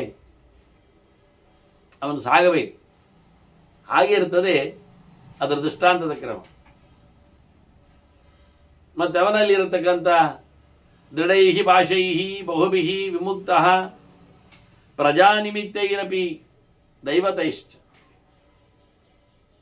ಮನುಷ್ಯನಿಗೆ ಇಲ್ಲಿಂದ ಬಿಡುಗಡೆಗೆ ಆಗುವುದಿಲ್ಲ ಯಾಕೆ? ಹೋಗ್ಲಿಕ್ಕೆ ಬರುವುದಿಲ್ಲ ಯಾಕೆ? ಯಾಕೆ ಹೋಗ್ತಾ ಇಲ್ಲವ? ಏನು ಹೋಗದೇ ಇರಲಿಕ್ಕೆ ಕಾರಣ? ಅವನಿಗೆ ಕಾಲು ಕಟ್ಟಿಕೊಂಡಿದೆ, ಪಾಶ ಹಾಕಿದೆ, ಹಗ್ಗ ಹಾಕಿದ್ದಾರೆ, ಸರಪಳಿಗಳಿಂದ ಸಂಕಲೆಗಳಿಂದ. ಯಾರು? ಅವನದ್ದೇ, ಅವನೇ ಮಾಡಿಕೊಂಡದ್ದು. ದೊಡೈಹಿ ಭಾಷೈಹಿ, ಬೇಕಾದಷ್ಟು ಗಟ್ಟಿಮುಟ್ಟಾದ ಭಾಷೆಗಳು. ಪ್ರಜಾನಿಮಿತ್ತೈಹಿ, ಮಂದಿಗಳದ್ದೇ ಭಾಷೆ ಇದು. ಕಾಲಿಗೆ ಸುತ್ತಿಕೊಂಡವರು ಯಾರು ಕೇಳಿದರೆ ಕಬ್ಬಿಣದ್ದು ಸಂಕಲೆಗಳು ಎಲ್ಲ ಮನೆ ಮಂದಿಗಳೇ. ಅವನೇ ಹಾಕಿಕೊಂಡದ್ದು. ಯಾರಿಗೆ ಅನ್ನ ಹಾಕಿ ಸಾಕಿರ್ತಾನೆ, ಯಾರಿಗೆ ತುತ್ತು ಕೊಟ್ಟು ದೊಡ್ಡದು ಮಾಡಿರ್ತಾನೆ, ಯಾರನ್ನು ಪ್ರೀತಿಯಿಂದ ಒಪ್ಪಿಕೊಂಡಿರ್ತಾನೆ, ಅವುಗಳೇ ಕಾಲಡಿಯಲ್ಲಿ ಕಸಗಳು, ಕತ್ತರಿಸಲಾಗದ ಸಂಕಲೆಗಳು, ಅದರೊಟ್ಟಿಗೆ ಅವನು ಮಾಡಿಕೊಂಡು ಬಂದಿರತಕ್ಕಂಥ ಕರ್ಮದ ರಾಶಿಗಳು. ದೈವತ ಇಷ್ಟ ಬಗೆ ಬಗೆಯ ದೇವತೆಗಳನ್ನೆಲ್ಲ ಸಾಕಿರ್ತಾನೆ. ಪೀಠ ತುಂಬ ಪ್ರತಿಮೆ, ಕೊಟ್ಟದ್ದನ್ನೆಲ್ಲ ಸಿಕ್ಕಿಸಿದ್ದಾನೆ. ಹೋದಲ್ಲೆಲ್ಲರೂ ಕೊಡುವುದು ಅದೇ ಮಾಡೆಲ್ಗಳನ್ನೇ. ಪ್ಲಾಸ್ಟಿಕ್ ಇದ್ದೋ, ಫೈಬರ್ ಇದ್ದೋ, ಮಣ್ಣು ಹುಡಿಯಲ್ಲಿ ಮಾಡಿದ್ದೋ, ಇನ್ನಿತರ ಬಣ್ಣಗಳಲ್ಲಿ ಎರಚಿದ್ದು. ಒಟ್ಟಾರೆ ಒಂದಿಷ್ಟು ಎಲ್ಲ ದೇವತೆಗಳ ಗೂಡು ಪ್ರತಿಯೊಬ್ಬರ ಮನೆ ಆಗ್ತಾ ಉಂಟು ಮೊಮೆಂಟೋಗಳಿಂದ. ಇದನ್ನೆಲ್ಲ ಮಾಡಿಕೊಂಡಿದ್ದಾನೆ. ಇದು ಸಿರ್ಕೆ, ಇದು ಬಲೆಯೇ, ಇದು ಸಂಕಟವೇ, ಹೋಗ್ಲಿಕ್ಕೆ ಕಷ್ಟವೇ. ಯಾಕೆಂದ್ರೆ ಇವನು ಹೋಗುವಾಗ ಯಾವುದೋ ಒಂದು ಕರೆದಾಗ ಆಗ್ತದೆ. ಇತ್ತ ಅವನು ಸಾಕಿದ ಯಾವುದೋ ಒಂದು ಭೂತವೋ, ಒಂದು ದೆವ್ವವೋ, ಒಂದು ದೇವತೆಯೋ, ಒಂದು ಯಕ್ಷಿಯೋ, ಒಂದು ನಾಗನೋ, ಇನ್ಯಾವುದೋ ಒಂದು ಕಲ್ಲೋ, ಮಂಚವೋ, ಖಡ್ಗವೋ, ಕತ್ತಿಯೋ, ಕೋಲೋ, ಕಣಕೋ, ಚಾಮರವೋ. ಹಾಗಾಗಿ ಅವನು ಅದನ್ನು ಮಾತಾಡಿಸ್ಲಿಕ್ಕೆ ಮತ್ತೆ ನೋಡ್ಲಿಕ್ಕೆ ಹೋದಾಗ ಅದು ಹೇಳ್ತದೆ, ನನಗೆ ಪಂಚಗಜ್ಜಾಯ 4 ಸೇರಿದ್ದಾಗಲಿ ಸರಿ ಮಾಡ್ಲಿಕ್ಕೆ ಕೂತಾಡ್ತಾನೆ. ಮತ್ತು ಅದನ್ನು ಮರೆಪಿ ತಿನ್ನಬೇಕಲ್ಲ, ತಿನ್ನುವ ಕಥೆಯಲ್ಲಿ ಜಾರಬೇಕಲ್ಲ, ಅಲ್ಲಿ ಮುಗಿದು. ಒಂದಕ್ಕೆ ಕಡುಬು ಇಷ್ಟ, ಇನ್ನೊಂದಕ್ಕೆ ಗಟ್ಟಿ ಆಗಬೇಕು, ಮತ್ತೊಂದಕ್ಕೆ ಎಲೆಯಲ್ಲಿ ಊಟ ಬಡಿಸ್ಬೇಕು, ಇನ್ನೊಂದಕ್ಕೆ ಲಾಡು. ಹೀಗೆ ಯಾವುದಕ್ಕೂ ಏನೋ ಮುಗಿಯಲಾರದ ಸಂಗತಿ. ಅವುಗಳಿಗೂ ಪತ್ರೊಡೆ, ಇಡ್ಲಿ, ದೋಸೆ, ಸೇಮಗೆ ಎಲ್ಲ ಆಗಬೇಕೆನ್ನುವುದು ಬಹಳ ವಿಚಿತ್ರ ಅನಿಸ್ತದೆ. ಸಾಯುವ ಮುಂಚೆ ಎಲ್ಲ ಕುತ್ತಿ ಹಿಡಿತಿದ್ದ, ಸತ್ತ ಬಳಿಕ ಅವನನ್ನು ನಾವು ಕುತ್ತಿ ಹಿಡಿಯಲಿಕ್ಕೆ ಬಿಡ್ತೇವಲ್ಲ. ಅದನ್ನ ಇಲ್ಲಿ ಬಹಳ ಚಂದವಾಗಿ ಉಲ್ಲೇಖ ಮಾಡ್ತಾನೆ. ದೈವತ ಇಷ್ಟ ಅಂತ ಇವನು ಮಾಡಿಕೊಂಡು ಬಂದಿರತಕ್ಕಂಥ ಆರಾಧನೆಗಳಿಂದಾಗಲಿ ಸಿಕ್ಕಿಬಿಟ್ಟಿದ್ದಾನೆ. ಇವ ಬಿಟ್ಟು ಹೋಗ್ಲಿಕ್ಕೆ ಬರ್ತಾ ಇಲ್ಲ. ಇದರಂತೆ ಅವನ ಜಾಡು ಬಹಳ ಹಾಸ್ಯಾಸ್ಪದವಾಗಿ ಉಂಟು ಅಂತ. ಯದಾಖ್ಯಸೌ ಸುಖದುಃಖೇ ಜಹಾತಿ ಮುಕ್ತ ತದಾಗ್ರ್ಯಾಂ ಗತಿಮೇತಿ ಅಲಿಂಗ. ಯಾವಾಗ ಇವ ಎಲ್ಲವನ್ನು ತೊರೆಯುತ್ತಾನೆ, ಅನಿಷ್ಟವಾದ ಸುಖವನ್ನು ದುಃಖವನ್ನು ಹೊರಗೆ ಹಾಕಿಕೊಂಡು ಎಲ್ಲವನ್ನು ತೊರೆದು ಯಾವುದರ ಹಂಗು ತನಗೆ ಬೇಡ, ಯಾವ ದೇವತೆಗಳ ಅನುಗ್ರಹವು ನನಗೆ ಬೇಕಾಗಿಲ್ಲ ಅಂತ ಹೇಳಿಕೊಂಡು ಭಗವಂತನನ್ನು ಮಾತ್ರ ನಂಬಿಕೊಂಡು ಹೊರಟಾಗ ಅವನು ತನ್ನ ಒಟ್ಟಿಗೆ ಬಂದಿರತಕ್ಕಂಥ ಲಿಂಗದೇಹವನ್ನು ಕಳ್ಕೊಳ್ತಾನೆ, ಮೋಕ್ಷವನ್ನು ಪಡಿತಾನೆ, ಉತ್ತಮವಾದ ಗತಿಯನ್ನು ಹೊಂದಲಿಕ್ಕೆ ಸಮರ್ಥ ಆಗ್ತಾನೆ. ಶ್ರುತಿ ಪ್ರಮಾಣಾಗಮ ಮಂಗಳೈಶ್ಚೇತೆ ಜರಾ ಮೃತ್ಯು ಭಯಾತ್ ಅತೀತ. ಮತ್ತೆ ಅವನಿಗೆ ವೇದಗಳ ಅಭಿಮಾನಿ ದೇವತೆ ಮಹಾಲಕ್ಷ್ಮಿಯ ಅನುಗ್ರಹ, ನಿರಂತರ ವೇದದ ಚಿಂತನೆ, ಜೊತೆಯಲ್ಲಿ ವಿಶೇಷವಾಗಿರತಕ್ಕಂಥ ಪಂಚರಾತ್ರಾದಿಗಳು, ಭಗವಂತನ ಅನೇಕ ರೂಪಗಳನ್ನು ಮಾತಾಡತಕ್ಕಂತಹ ನೂರಾರು ಸಂಹಿತೆಗಳು, ಇವುಗಳ ವಿಶೇಷವಾಗಿರತಕ್ಕಂತಹ ಮಾತುಗಳಿಂದ ಅದರ ಗಟ್ಟಿತನದಿಂದ ಇನ್ನೆಂದೂ ಹುಟ್ಟಿ ಬರದ ಕಥೆಯನ್ನು ಪಡಿತಾನೆ. ಸಾಯದ ಪರಿಸ್ಥಿತಿಯಲ್ಲಿ ಇರ್ತಾನೆ. ರೋಗ ರುಜಿನಗಳಿಗೆ ತುತ್ತಾಗುವುದಿಲ್ಲ. ಹೀಗೆಲ್ಲಕ್ಕಿಂತಲೂ ದೂರ ಹೋಗಿ ಆತ ಉತ್ತಮವಾದ ಗತಿಯನ್ನು ಪಡಿಲಿಕ್ಕಿದ್ದಾನೆ. ಕ್ಷೀಣೇ ಚ ಪುಣ್ಯೇ ವಿಗತೇ ಚ ಪಾಪೇ ಅನಂತರ ತಥೋ ನಿಮಿತ್ತೇ ಚ ಫಲೇ ವಿನಷ್ಟ. ಅವನಿಗೆ ಬೇಡವಾದಂತಹ ಅನಿಷ್ಟಕರವಾದ ಪುಣ್ಯಗಳಿಂದ ಪಾಪಗಳಿಂದ ಅದು ದೂರನಾಗಿ ದೇವರನ್ನು ಕಂಡ ಬಳಿಕ ಮಾಡಿರತಕ್ಕಂಥ ವಿಶೇಷವಾದ ಸಮಾರಾಧನೆಗಳಿಂದ ಅವನಿಗೆ ಬೇಕಾದಷ್ಟು ಪುಣ್ಯಗಳು ಬರಲಿಕ್ಕೆ ಹೋಗ್ತಾವೆ. ಅದರ ಬೆನ್ನ ಹಿಂದೆ ಪ್ರಾರಬ್ಧದಲ್ಲಿ ಇರತಕ್ಕಂಥ ಕೆಲಸಗಳನ್ನು ಮಾಡಿದಾಗ ಬರ್ತಾವೆ. ಅವುಗಳನ್ನಿನ್ನು ಬೇಡ ದೇವರ ಗಂಡ ನಂತರದಲ್ಲಿ ಅದು ಯಾರಿಗಾದರೂ ಹಂಚಲಿಕ್ಕೆ ಕೊಟ್ಟೋಗಲಿ. ಹಾಗೆ ಎಲ್ಲವನ್ನೂ ಕಳೆದುಕೊಂಡವ ಕರ್ಮ ಫಲವನ್ನು ಸಹ ಎಲ್ಲ ಅನುಭೋಗಿಸಿಕೊಂಡು ಮುಗಿಸಿಕೊಂಡು ನಿಂತವ ಅವನು ಯಾವುದನ್ನು ಸಹ ಹಚ್ಚಿಕೊಳ್ಳದೆ ಕರ್ಮತಂತ್ರಗಳಿಂದ ಸಿಕ್ಕಿಬೀಳದೆ ಅಲೇಪಂ ಆಕಾಶಂ ಅಲಿಂಗಂ ಏವಂ ಆಸ್ಥಾಯ ಪಶ್ಯಂತಿ ಮಹತಿ ಅಸಕ್ತಾ ಮಹತ್ಯಸಕ್ತಾ. ಒಂದು ದೃಷ್ಟಿಯಿಂದ ಆಕಾಶವನ್ನು ಹಚ್ಚಿಕೊಳ್ಳುತ್ತಾನಿವ. ನೋಡುವಾಗ ನಿರಂತರ ಊರ್ಧ್ವಗಮನದ ಕತೆ ಕೇಳಿದಾಗ ಆಗ್ತದೆ. ಭೌತವಾದ್ದಲ್ಲ ರೀ ಆಕಾಶ ಅಂದರೆ ಆ ಸಮಂತಾತ್ ಕಂ ಸುಖಂ ಅಶ್ನಾತಿ ಅಂತ ಸಂಪೂರ್ಣವಾದ ಆನಂದವನ್ನು ಪಡೆದಿರತಕ್ಕಂಥ ಭಗವಂತನನ್ನು ಹಚ್ಚಿಕೊಂಡವ ಅಂತ ಅರ್ಥ. ಆಕಾಶಕ್ಕೆ ನೆಗಿತಾನೆ ಹೇಳಿದ್ರೆ ಹೋಗ್ತಾ ಇರುವುದಲ್ಲ. ಸ್ಪೇಸ್ ಶಟಲ್ಗಳಾಗಿ ಅಂತೆ ಅಲ್ಲ, ಅವುಗಳಿಗೆ ಲಂಗುಲಗಾಮಿಲ್ಲ. ಕೊನೆಗೆ ಯಾವಾಗ ಬೀಳ್ತಾವೋ ಯಾವತ್ತೂ ತಿರುಗ್ತಾವೋ. ಅವುಗಳು ಡೆಡ್ ಸೆಲ್ಸ್ಗಳು ಕೆಲವೊಮ್ಮೆ. ಹಾಗೆ ಮನುಷ್ಯನು ಎಲ್ಲವನ್ನು ತೊರೆದು ಹೋದವ, ಎಲ್ಲರನ್ನು ಬಿಟ್ಟು ಹೋದವ, ಮೇಲೆ ಸೀದು ಹೋಗ್ತಾ ತಿರುಗ್ತಾ ಇದ್ದಾನೆ ಉತ್ತರಾಕಾಶಗಳಲ್ಲಿ. ಹಾಗಲ್ಲ, ಸಂಪೂರ್ಣ ಆನಂದಮಯನಾದ ಭಗವಂತನೆಡೆಗೆ ಅವನು ಸಾಗ್ತಾನೆ. ಎಲ್ಲವನ್ನು ತೊರೆದವ ಚೆನ್ನಾಗಿ ಭಗವಂತನನ್ನು ಆರಾಧನೆ ಮಾಡಿಕೊಂಡು ಎಲ್ಲವನ್ನು ಸಹ ತೊರೆದು ದೇವರಲ್ಲಿ ಮಾತ್ರವೇ ಪೂರ್ಣವಾದ ವಿಶ್ವಾಸ ಇಟ್ಟವನಾಗಿ. ಹೀಗೆಂದ್ರೆ ತೋರಣನಾಭಿಹಿ ಪರಿವರ್ತಮಾನ ತಂತುಕ್ಷಯೇ ತಿಷ್ಠತಿ ಪಾತ್ಯಮಾನ. ಜೇಡರ ಹುಳ ತಾನೇ ತನ್ನ ನಾಭಿಯಿಂದ ನೂಲನ್ನು ಹೊರಗೆ ಹಾಕಿ ಅದನ್ನು ಕಟ್ಟಿ ಅದರಲ್ಲಿ ತಾನೇ ಸಂಚಾರ ಮಾಡ್ತದೆ. ಯಾವಾಗ ತಂತುಗಳು ಕ್ಷಯ ಆಗ್ತವೆ, ಇಲ್ಲ ಆಗ್ತವೆ, ಬೇಡ ಆಗ್ತವೆ, ಆಗ ಜೇಡವು ಬೇಡ ಆಗ್ತದೆ, ಇಲ್ಲ ಆಗ್ತದೆ, ಅದು ಬಿದ್ದೋಗ್ತದೆ. ಅದು ನಿಂತದ್ದೇ ಅದರಲ್ಲಿ ಜಾಲರಿಯಲ್ಲಿ. ಅದೇ ನಿರ್ಮಾಣ ಮಾಡಿಕೊಂಡ ಜಾಲರಿ, ಅದರಲ್ಲೇ ಅದರ ಗಮನ ಆಟ, ಅದೇ ಅದನ್ನು ಮತ್ತೆ ನುಂಗಿ ಆಗ್ತದೆ, ಬಿಟ್ಟುಕೊಡ್ತದೆ, ಆಗ ಅದೇ ಬೀಳ್ತದೆ, ಅಲ್ಲಿ ಇಲ್ಲ ಆಗ್ತದೆ. ಅದರಂತೆ ಈ ಪ್ರಪಂಚದಲ್ಲಿ ನಾವೇ ಹೆಣೆದುಕೊಂಡಿರತಕ್ಕಂಥ ಜಾಲರಿಗಳಲ್ಲಿ ನಾವೇ ಆಡುವಂಥದ್ದು. ಕೊನೆಗೆ ಒಂದು ದಿನ ಅದು ಕಳೆದು ಹೋದಾಗ ಅವನು ಅದರಲ್ಲಿ ಮತ್ತೆ ಸಿಕ್ಕಾಕೊಳ್ಳದಂಥ ಪರಿಸ್ಥಿತಿಗೆ ಬರ್ತಾನೆ. ಹಾಗೆ ಮನುಷ್ಯ ಎಲ್ಲವನ್ನು ಕಳ್ಕೊಂಡು ಭಗವಂತನೆಡೆಗೆ ಸಾಕ್ತಾನೆ. ತಥಾ ವಿಮುಕ್ತ ಪ್ರಜಾತಿ ದುಃಖಂ ವಿಧ್ವಂಸತೆ ಲೋಷ್ಟ ಇವ ಅದ್ರಿಮರ್ಚ.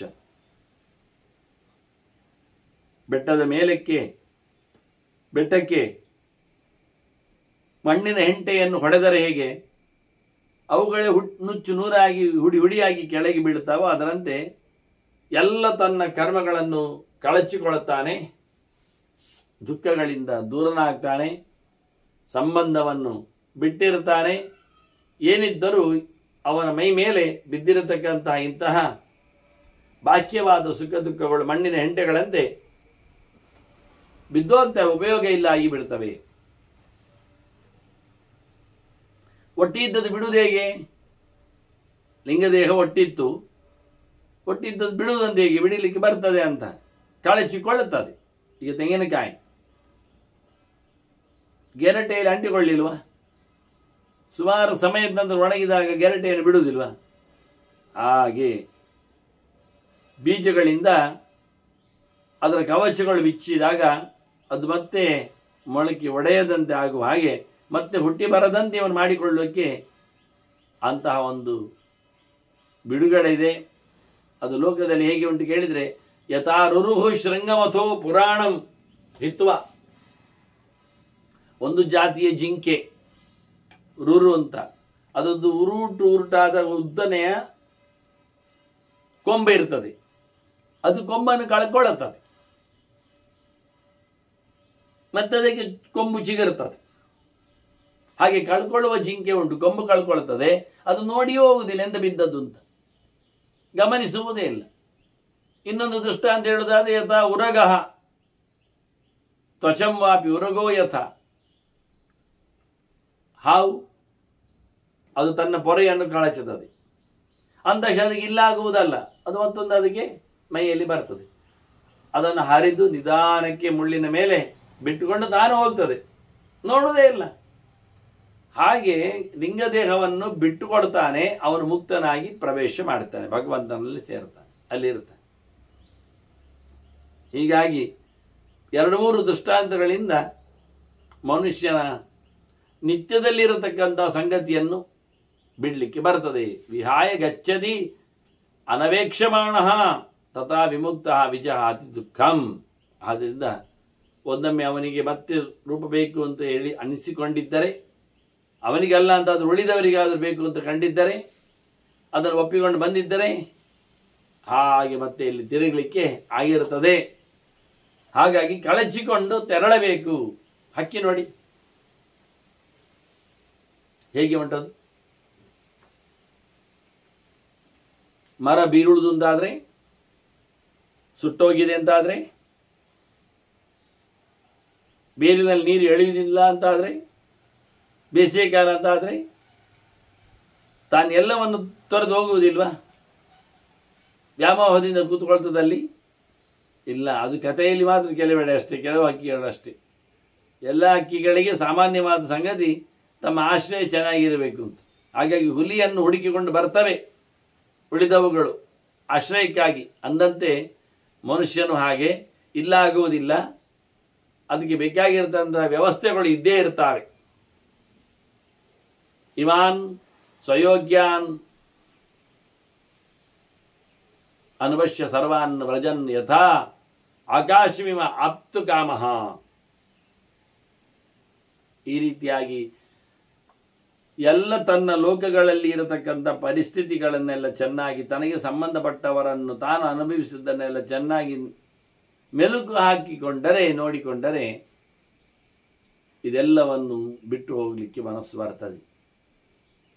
ಶುದ್ಧವಾದಂಥ ಆಕಾಶವನ್ನು ಕಟ್ಟಿದಾಗೆ ಈ ಎಲ್ಲ ಯೋಚನೆಗಳನ್ನೆಲ್ಲ ಬದಿಗೆ ಸಲ್ಲಿಸಿದರೆ ಆತ ನಿಜವಾಗಿ ಉತ್ತಮವನ್ನು ಪಡಿತಾನೆ, ಎತ್ತರವನ್ನು ಪಡಿತಾನೆ. ಇದೊಂದು ಮಾತು ಅಲ್ಲಿ ಬಂದಿದೆ ಅಂತಾರೆ ಭೀಷ್ಮರು. ಅಲ್ಲಿ ಇದಮಿಹಿಗಾತಾನ್ ಪ್ರಲಭನ್ ಯಥಾಸ್ತಿ ಸಮಸ್ತ ಸಂಕಲ್ಪ ವಿಮುಕ್ತ ಸಂಕಲ್ಪ ವಿಶೇಷ ಮುಕ್ತ. ಸಮಸ್ತ ಸಂಕಲ್ಪ ವಿಶೇಷ ಮುಕ್ತ.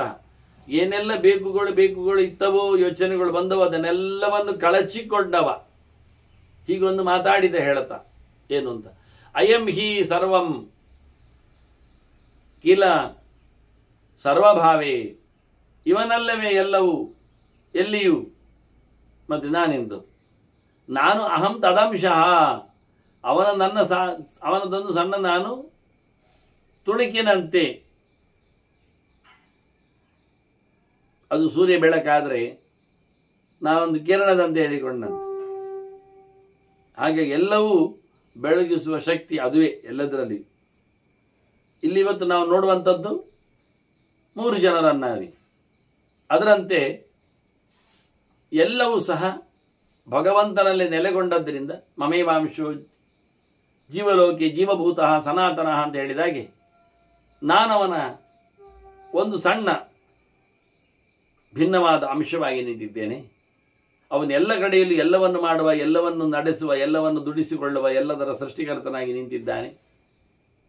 ಅಹಮೇವ ಭೋಕ್ತ, ಮತ್ತೆ ಆನಂದವನ್ನು ಅನುಭವಿಸುವವನು ನಾನೇ. ಅವನು ಕೊಟ್ಟದ್ದು ಬೇಕಾದ್ದು ನನಗೆ. ದೇವರ ಪ್ರಯತ್ನ ಪಟ್ಟವರು ನಾ. ಹೀಗಾಗಿ ಇದನ್ನು ಕೇಳಿಸಿಕೊಂಡ, ಮಾತನ್ನು ತಿಳಿದುಕೊಂಡ ಪಂಚಶಿಖನ ಉಪದೇಶಕ್ಕೆ ಕಿವಿ ಕೊಟ್ಟ ಜನಕರಾಜನು ಖುಷಿಪಟ್ಟಂತೆ.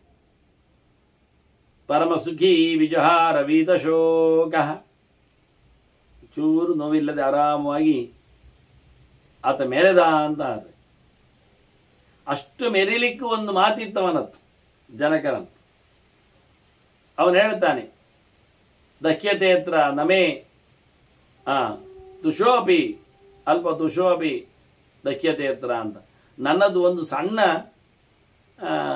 ಹೊಟ್ಟು ಸಮೇತ ಸುಟ್ಟೋಗಲಿಲ್ಲ ಅಂತ. ಹೊಟ್ಟು ಅಂದರೆ ಹೊಟ್ಟೆ ಅಲ್ಲ, ಮತ್ತೆ ಹೊಟ್ಟು ಅಂದರೆ ಭತ್ತದ ಸಿಪ್ಪೆ. ನಂದು ಒಂದು ಭತ್ತದ ಸಿಪ್ಪೆ ಸುಟ್ಟೋಗಲಿಲ್ಲ ಅಂತ ಅವನು ಹೇಳ್ತಾನೆ.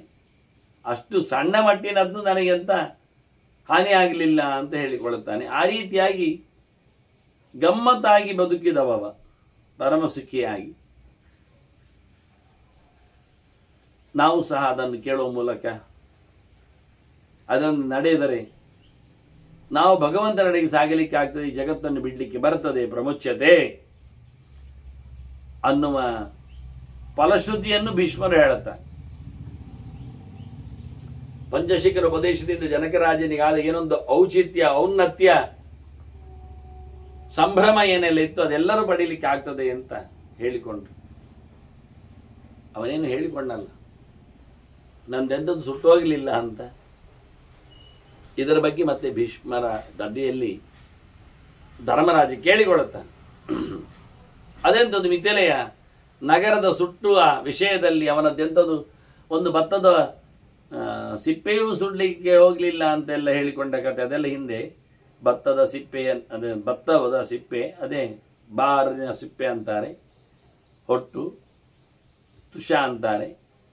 ಅದು ಒಳಗೆ ಬೆಂಕಿ ಆಗಿದ್ರೆ ಒಳಗಿಂದಲೇ ಬೆಂದುಕೊಂಡು ಒಳ್ಳೆ ರೀತಿಯಿಂದ ಬೆಂಕಿಯಾಗಿ ಮತ್ತೆ ಕೊನೆಗೆ ಕರಿ ಆಗ್ತದೆ. ಅದು ಉರಿಯದೆ ಒಳಗಿಂದಲೇ ಬಿಸಿ ಹರಡ್ತಾ ಆ ಕರಿಯನ್ನು ಹೆಚ್ಚಾಗಿ ಪಾತ್ರೆ ತೊಳಿಲಿಕ್ಕೆ ಉಪಯೋಗಿಸ್ತಾರೆ, ಬಹಳ ಚೆನ್ನಾಗಿರ್ತದೆ ಅಂತ.